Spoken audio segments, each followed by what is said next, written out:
Welcome to another episode of Living with Purpose. And I have an interesting guest, Payal Tiwana. She is a engineer, software development executive, and now a entrepreneur, somebody that has spent a considerable amount of time at Fortune 500 companies, the big five, Amazon and Microsoft. And now she's starting a new company focused on AI and fintech. So please join me in welcoming Payal. Payal, welcome. Thank you, Akhtar. It's a pleasure to be here. So talk about your journey. So this, first of all, it's quite rare. Not that rare, but it is still not that common to have a women technology leader. So talk a little bit about your childhood, growing up. Where did you grow up? Why did you get interested in technology? And how has that brought you to where you are? Well, my journey has been interesting. I grew up in India, in northern India, in a city called Chandigarh. And I had, interestingly, four brothers, one of them being my twin. I know that. Yeah. And my father was an entrepreneur. He had graduated from Punjab Engineering College with an honors. He was a gold medalist. So, there was this whole thing, especially during that time, you're talking about 25 years ago, where if you have children, they're either becoming an engineer or a doctor. So for our family, the natural outcome was that everyone will do engineering except me because I was a girl. So my parents definitely pushed my brothers to get an engineering degree. And then their plan was obviously to join dad's business and, go from there. So for me, it was all up for for me to figure out, okay, what do I want to do? There was no push, It was like, hey, do you want to study home science? You could do BCom. If you want, you can do engineering, but there's no pressure. So that is kind of, how I was raised. And because also the kind of family I come from, the idea again was that the woman in the family you would get married at about 24, 25. You will just have a really nice, settled life and a lot of luxuries and all of that, which is how my family had raised me.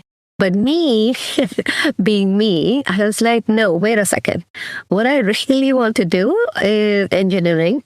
And I want to, do my own thing. I want to set up my own career. I want to be a professional. I want to be a working professional. I just don't want to be a homemaker. And I want to do really big things. That's the ambition I always had, even as a child. And my parents said, okay, fine. You study hard, get admission into an engineering college, and we'll support you.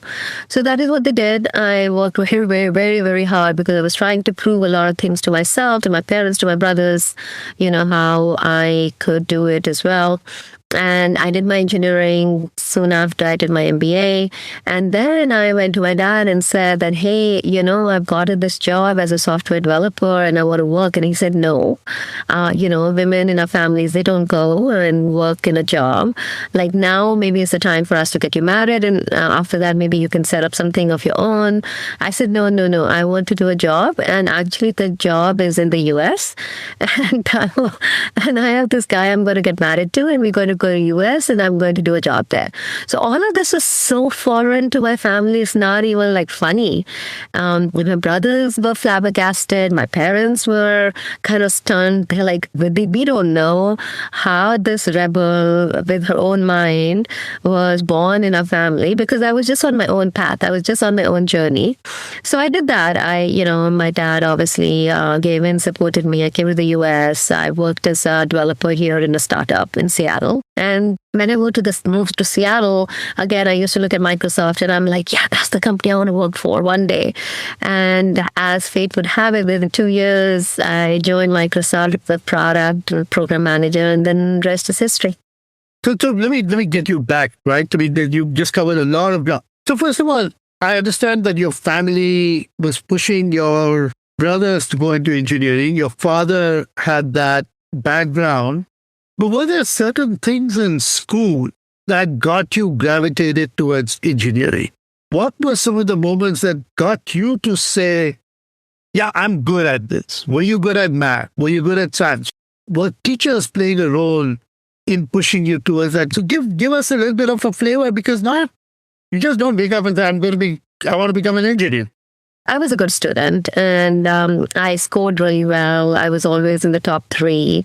And I was good in math. I was good in physics. I loved the sciences. They fascinated me. Chemistry was my favorite subject. Anything to do with science, math, really fascinated me. I scored really well in the top percentile, 99 percentile, I believe, in my 12th grade in physics, chemistry, math.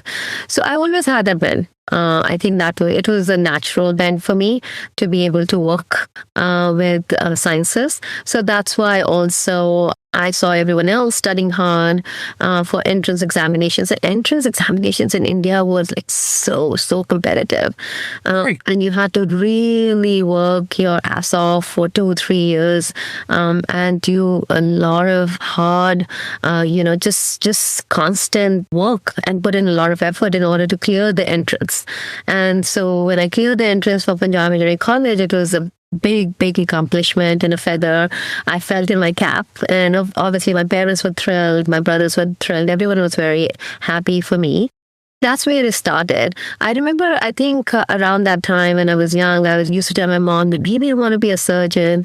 And my parents was like, no way. You know how long it takes for a medical degree to get completed. And you want to have a family life. So they said, okay, we'll compromise. You can do engineering because then, you can get you can do something on your own. So that's how it started. But yeah, I was a good student.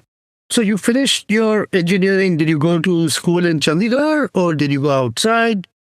And then you also said you got your master's, your MBA. So now just talk a little bit about that, right? So where did you go for college and your MBA? Yeah, so it was all local. My parents wouldn't send me out. I knew that there was a level of conservatism in the family's thinking.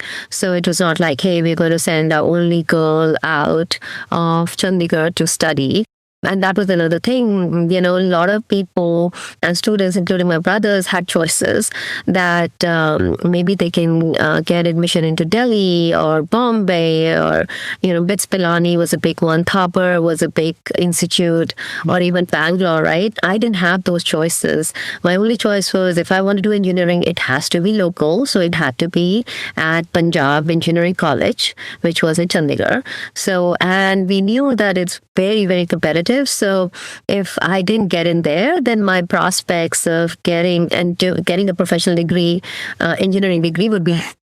So that's why I worked even doubly hard because I could not afford to not clear that examination. So so I went to college in my hometown, and then for MBA it was the same thing. I knew my parents were not going to send me out of town, so my only option and choice was to get into Punjab University and do MBA there.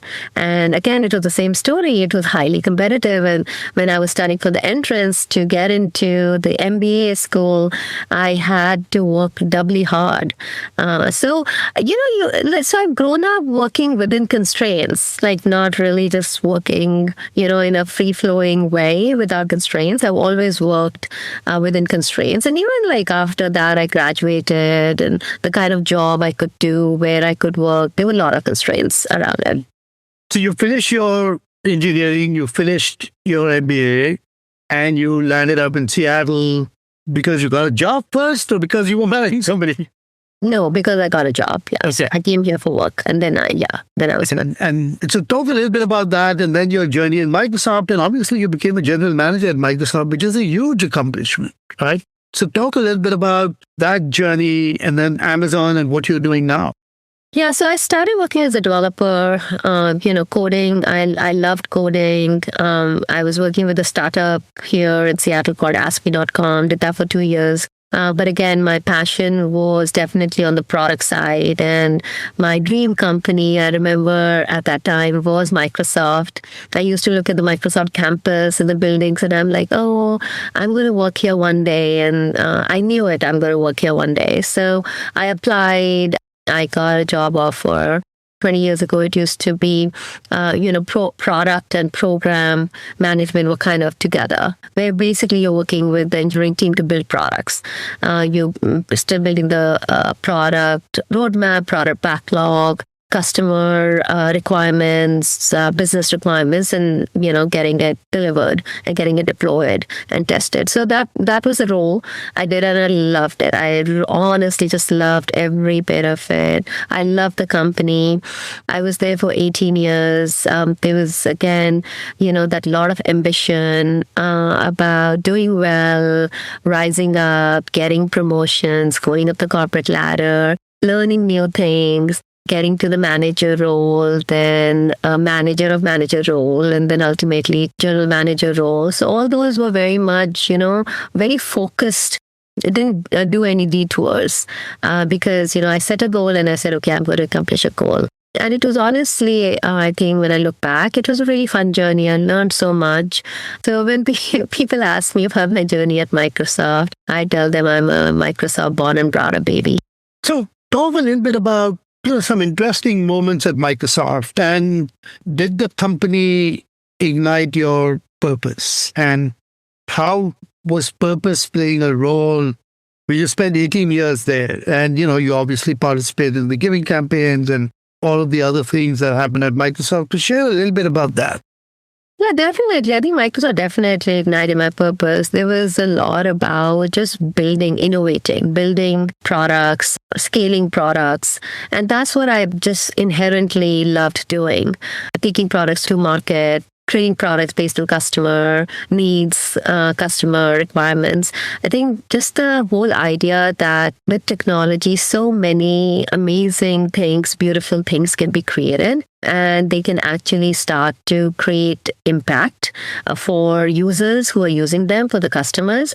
That whole bit was always very fascinating for me. I don't think there was a single product I worked on or a single team I was part of where I felt I'm not really enjoying myself, or this is a drag, or I want to leave tech, or I want to leave Microsoft.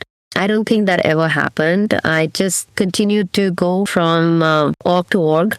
And the reason I shifted is there was a little bit of, I think majority of it was my desire to just learn more. The curiosity to learn more always kept me moving from team to team and organization to organization. And I think it was a really good thing that I did. And I think that curiosity to learn, that desire to do more, that always feeling that there is still more potential in me and I can offer more, was also one of the reasons that got me to Amazon. Again, was very fascinating for me.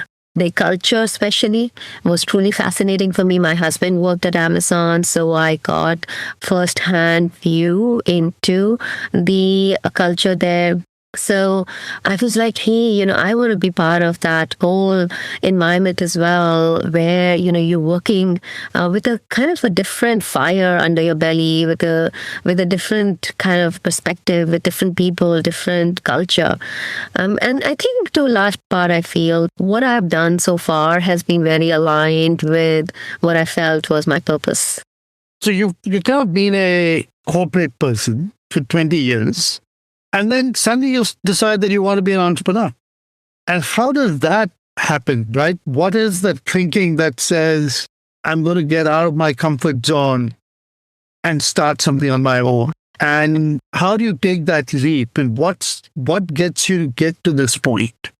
I think the short answer really is two things. One, again, just that curiosity to learn, curiosity to do more. And that has always been the reason why I have done anything and everything in my life, because I just feel that I have this insatiable learning desire to learn more and more, and not only in tech, but even outside of tech, related to philosophy and spirituality and religion and history. And astrology and mythology. Like, I just want to learn because I just feel there's so much to learn. So then what really triggered me was AI. When AI happened on November 30th, 2022, and Sam Altman and OpenAI dropped ChatGPT interface on us, I think I was amongst pretty much the first people who started using it. And these were those initial models that came out, right? It's not even the sophistication in replies and prompts that we see now. But I started experimenting, working with LLMs, using LLMs in my job role at Amazon. At that time, I was building the new customer engagement products for Amazon.com. So figuring out, and this was related to NFT and blockchain. So figuring out how we can actually start using OpenAI models for coding. That was the first kind of, use that I did. And I was seeing, team was doing better. There was more productivity I was getting out of them. And then in my role at Amazon Advertising, I actually used LLMs to label 9 billion ads.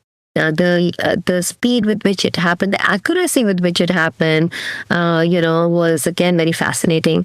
And then I started thinking, I said, listen, there's so much to learn in AI. If I continue to do what I'm doing at Amazon in a day job, building advertising platforms and moderation, I'll never be able to really learn the fascinated landscape that is out there of AI. And given I'm so curious being, and given that, I've always had that kind of CEO mentality that I want to, and even at Amazon actually really cultivated a CEO mentality where we, as a GM at Amazon, we would be responsible for everything. Product development, product vision, engineering, biz dev, sales, marketing, P&L. You're running your product as a CEO. Amazon cultivated that in me. That's when I was like, okay, I just want to find my own company. I want to be a CEO. I want to do it all. And I firmly believe that this is a golden era for entrepreneurs. And you will see so many entrepreneurs who will be coming up, leaving tech jobs. I can already see it. So many of my friends leaving their tech jobs, well-paying, high-paying jobs, job security, and just becoming entrepreneurs, because I really don't think that there has been a better time to be alive than now if you want to be an entrepreneur, if you want to build something with your own hands, if you want to create something that can make a difference and in any workspace. And I think the area that you choose honestly doesn't matter. I think what really matters is your ability to just do something, to innovate, to reinvent processes, to reinvent workflows, to reinvent how people live, work, and breathe. This is fascinating, right? So in a few words, talk a little bit about what your company is doing. Yeah, so I founded MView.ai 6 months ago, and it's a fintech company. The mission of the company is to reinvent enterprise finance workflows, both in the accounts receivables side as well as accounts payable, and then FP&A and other areas of finance. These are areas where we are finding that there is a lot of manual work that is done by knowledge workers sitting behind the computer. All of this work, we believe, can be done by AI agents, and these human knowledge workers that can then do other higher value work. So our product is geared towards running these processes like collections, invoice to cash, cash reconciliation, PO approvals, PO accruals, invoice generation, billing, GL entries, all these things that are being done manually by knowledge workers. We are automating them to be done by AI agents. And the beauty of it is, now you might think like, hey, isn't there software already existing to do all of this? The point is that software is insufficient because it is based on traditional rules-based engine. So if this happens, then do that. If that happens, then do this. The fact of the matter is that very rarely organizations work with such simplicity. Organizations have a lot of complexity. They work with a lot of systems. The systems need to be tied together. And because traditionally software has not been able to create those friction-free workflows, and hence companies have deployed humans to fill those gaps and to remove that friction. And what has happened is that it has created this whole industry, this labor economy of, I think, worth like $2-3 trillion of humans whose job is just to fill the gaps that software is not able to fill. Now, because of AI agents, because of LLMs that has the capability to read, to understand, to have the right context, to infer, to remember, and then to act, then the LLMs can replicate what the humans are doing to fill the gaps that the SaaS software has created, to remove the friction. And these AI agents behave and work like human agents, and they become part of your workforce, but they work nonstop, 24/7. They don't go on a break. They don't take maternity leave. They don't ask for a raise. They don't leave your company. They're very loyal. So imagine a world where now, alongside your human workers, you also have AI workers as your digital teammates. So that's really what the company does and the product that we are building. So as we come to an end for our conversation, just go back to the importance of purpose and how purpose has driven your life. And then we'll kind of end with your one golden nugget.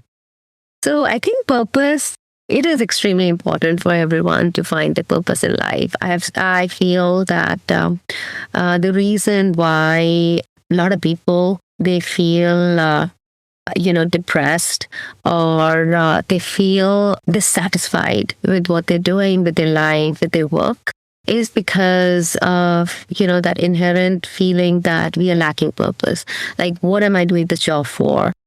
Am I really realizing my true potential or not? So I feel that it is extremely important for everyone to try to find their purpose. My purpose is to continue to innovate because I love tech. I love AI. It's one of my passion areas. I want to use that to build products, to innovate, to reinvent how things were done in the past, and to get systems and processes and business and people ready for the future. AI is inevitable, whether we like it or not. It's very much here. It is not a hype. Things, the world is going to change. Economies are going to change. Businesses are going to change. So I'm just, here with the purpose to help. And in the process, obviously, for me, also realize my own internal purpose, my own dharma, my calling, which is to, continue to build, continue to innovate. Fantastic. So one golden nugget, a piece of wisdom that you want to share with our listeners.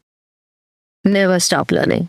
There is so much to learn. Never stop learning. Never think that you have come to the end of the road with your career. There is just a lot out there. And I feel that learning, that curiosity to learn can make a lot of difference. And I firmly believe that irrespective of age, you can learn new technology, you can learn AI, you can learn new sciences, you can learn new, humanities. Like there's a lot to learn there. So that's my golden nugget, that keep learning. You will realize all your dreams. You will find your purpose. That's a fantastic way to end. Don't ever stop learning. Learning is a continuous journey. It does not end. Again, purpose is the renewable source of energy that continues to drive humanity forward. Keep focusing on that. Payal, it was such a pleasure having you on the podcast. Thank you so very much. Thank you, Akhtar. It was a pleasure.